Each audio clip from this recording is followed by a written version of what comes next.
Good day, kindergarten. It is Thursday, November the 19th, and it's time for us to do some writing. Guys, guess what? November's almost over, then it'll be December and a brand new year soon. My goodness, this year is going by so fast. So I'm so glad that you are here. Sorry that you could not make it to your regular live sessions, but I'm happy to have you here today. All right, let's go in and get our learning intentions. I bet you guys can do this with me. You guys have been echoing me for the past few weeks. Let's see if you can do it with me on the count of three. One, two, three. I am learning to write a narrative. Did you say that with me? Good. So today we're going to be working on our narrative again. And then this is our success criteria. I know I'm successful when I can write about something in my life. All right, you know what I'm going to ask you to do. Pause the video. Can you tell someone that is sitting close to you or a family member two things that you know about a personal narrative?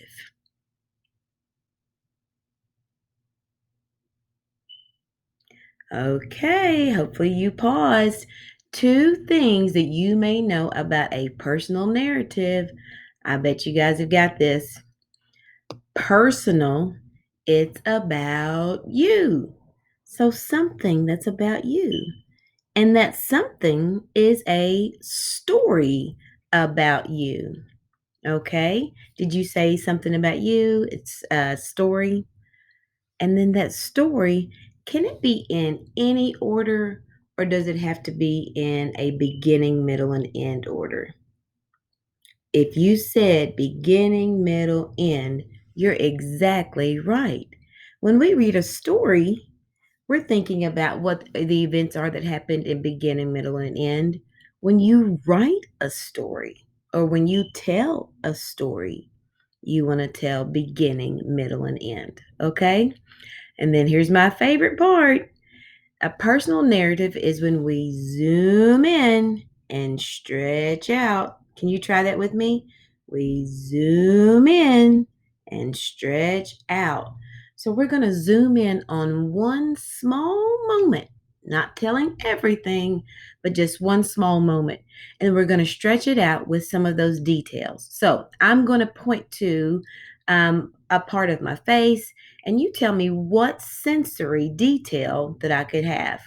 So, sensory detail, things that I, things that I, things that I, things that I, or things that I touch. Yes. So, we're looking at things that you see, you hear, you smell, you taste, you touch. Those things could go in your personal narrative. But more importantly, you want to talk about some of the feelings that you had. Were you feeling sad or mad? Were you happy? Were you feeling loved or liked? So those things can go into a personal narrative. You guys are going to be experts at this. So today, for our personal narrative, we've been talking about an animal, okay? And do you all remember the animal that Miss Rice talked about the other day? About that crazy raccoon that got into my house. My goodness. Well, today we're going to think about something that your animal eats. Okay. So if I said a raccoon is the animal that I had, I know that a raccoon may eat some different fruit, just anything that it can find in the trash can sometimes. But if I talked about something like a shark, now, I may not know exactly what a shark would eat, but do I think a shark eats ice cream? Well, no, no. Do I think a shark eats pizza? Probably not. The shark's not going to call and say, "Hey, Pizza Hut, can you bring me a pizza?" They're not going to do that. But I think a shark would probably eat maybe a seal or any other prey that it has in the ocean. Okay. If you chose a dog, you know what a dog likes to eat, and cats like to eat cat food. If you chose a rabbit, hmm, yeah, rabbits, they like to eat carrots. That's what people associate rabbits with. So today you're just going to be writing a sentence about something that you know that your animal eats or something that you saw your animal eat. Okay, so let's practice this. These are words, boys and girls, that you should know how to spell. Definitely this first word. We're going to say I, and it's just a capital I. We're going to use the word saw. What sound do you hear at the beginning of saw? Saw, saw, saw. And then it looks like that. I saw it. That's two letters in that one word. That's a sight word. We should know it. And here's a word that we may not know, but I think we can get the beginning sound of it. We're going to write the word eat. Eat, eat. What sound do you hear at the beginning of the word eat? Good. There are two letters that go together that make this vowel team E-A and then T. Eat, eat, t. So there's the T. I saw it eat. Real quick. Can we do a sentence check? Let's do it. Do we have capital letters at the beginning? Yes. Is my I capitalized? Yes. Do I have space between each one of these words? Yep. What's the last thing I got to look for in a sentence? Punctuation. I need that punctuation mark, and that period is probably going to be the punctuation mark that I use. So you're thinking about, what did you see your animal eat? And if you've not seen it eat something, make an inference about what you think it might eat. Remember, we talked about a shark? We might not know definitely what it eats, but we know it does not eat a peanut butter and jelly sandwich. Totally does not eat that. No, a baby shark, they don't eat peanut butter and jelly sandwiches. No. So think about what your animal might eat. Okay?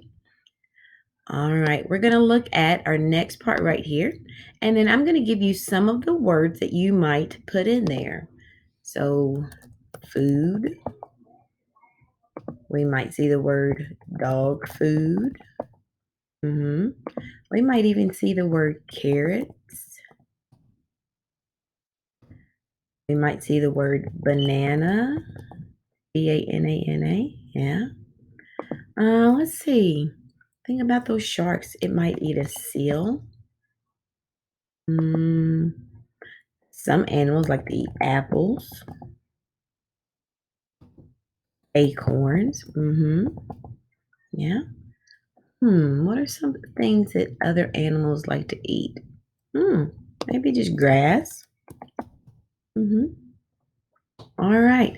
So you may use these words in helping you to write your sentence about what the animal that you chose likes to eat. Okay. So I'm going to go back to my sentence and I want you all to see what I would put. So I saw it. But guess what? I'm going to be more specific because I'm going to tell you what animal that I saw. So I saw a raccoon. I hear that sound at the beginning. Raccoon. I think that's spelled right. I saw a raccoon eat. What is something a raccoon is probably going to eat? Maybe an old apple.